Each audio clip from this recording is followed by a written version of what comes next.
দেখো আজকে ছেলে মেয়ে কি বায়না করছে। ছেলে মেয়ে বলছে, মা একটু মোমো বানিয়ে দাও। দেখো আমি কোনোদিন মোমো বানাইনি, তাও চেষ্টা করে দেখছি। তারপর একটু আমি ময়দা মেখে নিলাম।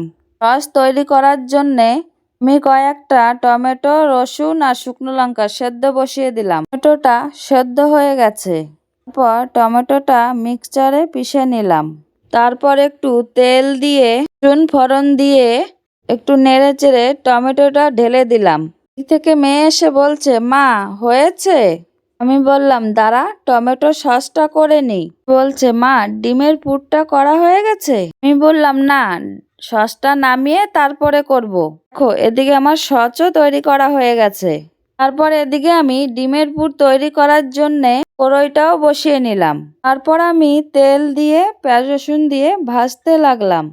হালকা ভেজে তারপর দুটো ডিম দিয়ে দিলাম। ডিম দিয়ে কিছুক্ষণ নেড়েচেড়ে ভেজে নিলাম। পুরটা প্রায় তৈরি হয়ে গেছে। তারপর একটু নেড়েচেড়ে নামিয়ে নিলাম। আমার ডিমের পুরটা তৈরি হয়ে গেছে। এখন আবার একটু ময়দাটা মেখে নেব। ময়দাটা মেখে রুটির মতন গোল গোল করে শেপ করে নেব। তারপর এটা বেলে গ্লাস দিয়ে কেটে নেব। দেখো আমি কোনোদিন মোমো বানাইনি, প্রথম মোমো বানানোর চেষ্টা করছি। ছেলে মেয়ে খেতে চেয়েছে তাই। দেখো মোমো বানানো আমার হচ্ছেই না। দেখো যেমনই পেরেছি তেমনই বানিয়ে দিয়েছি। কেমন হবো খেতে জানি না। দেখো তোমাদের সঙ্গে কথা বলতে বলতে আমার মোমোটাও সেদ্ধ করা হয়ে গেছে। পরে প্রথমেই দিলাম তোমাদের দাদাভাইকে। তোমাদের দাদাভাই বলছে খুব ভালো হয়েছে। থেকে মেয়েও খেতে বসেছে। মেয়ে বলছে, মা খুব সুন্দর হয়েছে।